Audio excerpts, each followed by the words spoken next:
planting ride will take you through a working plantation of pineapple and other crops, often featuring fields in all stages of growth, from planting to harvest. To our right are the grounds of the Plantation Garden Tour, where guests can take a leisurely stroll through 8 different mini gardens and get an up-close view of a variety of plants, flowers, and native species while listening to stories about life on the plantation and Hawaiian heritage. Just a few announcements as we head out into the plantation. For your safety and those around you, please stay seated. Keep your head, arms, legs, and any devices, including selfie sticks, inside the train at all times. Please refrain from eating or drinking, and if you should accidentally drop something outside the train, there are numbered markers along the train path. Just tell us the marker number where you dropped your item, and we'll be able to retrieve it for you upon our return. The plastic mulch helps to confine the fumigant, retain moisture, control weeds and pests, and heat the soil to stimulate root growth. After the field is prepared, the planting process begins. The green leafy top of the pineapple, called the crown, is the preferred planting material used in Hawaii. Each crown is planted by hand. The planters use a sharp planting knife to cut a hole through the plastic mulch.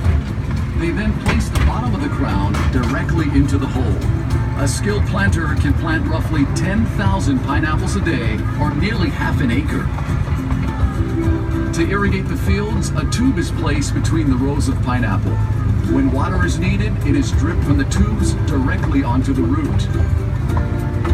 Harvesting, like planting, is also done by hand. The first crop, called the plant crop, takes 18 months from planting to harvest. The second crop, called the ratoon crop, takes another 12 months, resulting in a 2.5-year cycle. After the last crop is harvested, the field is knocked down and the pineapple plants plowed under. Residences and business establishments throughout the world.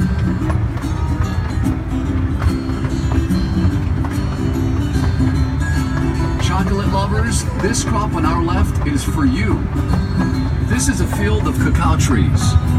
The fruit of the cacao tree is a football-shaped pod that comes in various colors. The pod ranges in size from 8 to 14 inches long and grows directly from the tree's main branches and trunk. Chocolate is made from the beans that are inside the pods.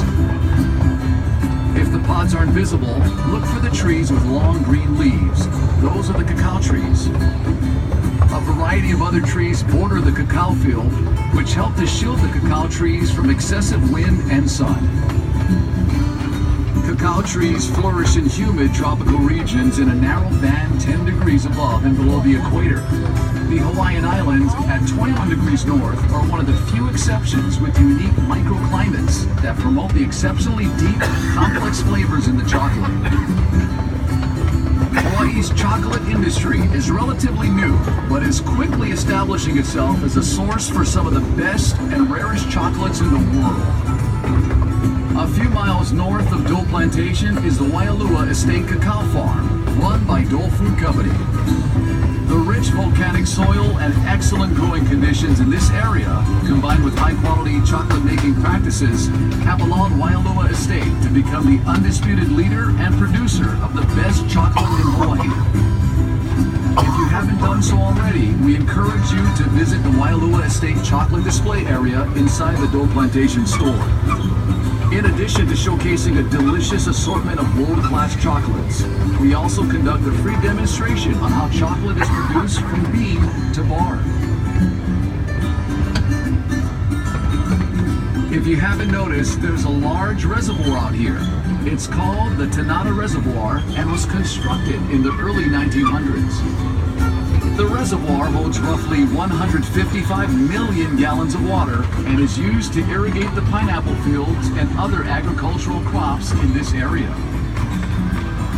Okay, let's take a short break and enjoy your heart. Como my everybody coming. Many of the early pineapple and sugar plantation laborers were from foreign countries, such as China, Japan, and the Philippines. Plantation villages or camps were set up to house the workers and their families. These villages reflected the different cultures the laborers brought with them. In fact, many cultural aspects of these plantation villages have endured and influenced life in Hawaii today. Over the years, Hawaii's agricultural land has shifted from being dominated by sugar and pineapple to a multitude of crops, including bananas, papayas, and flowers. Hawaii also produces some of the best coffee, which has been growing in the island since the 1800s. Coffee plants generally take 7 years to reach full production. Hawaiian coffees are world-famous Arabica varietals such as Typica, Katuai, Katura, and Mocha. The Typica variety was first introduced to Kona farmers from Guatemala and is now grown on Oahu's North Shore as Waialua Estate Coffee, which is owned and operated by Dole Food Company. In the spring, following heavy rains, coffee plants produce small, fragrant white flowers which last only a few days. The fruits grow for 6 months and slowly change from green to yellow to a glossy deep red, at which point the cherries, as they are called, are ready for picking. Harvested cherries must first be wet milled to remove the skin and dried as green bean coffee. Next, the green beans are dry milled to remove hulls or parchment. They are then classified and bagged for roasting.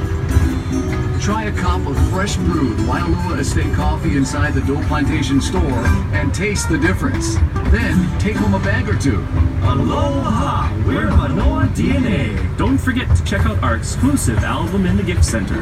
For only $5, it features the original songs from this train ride, as well as the official theme song for the Pineapple Express, which is coming up right now. Don't you worry, just live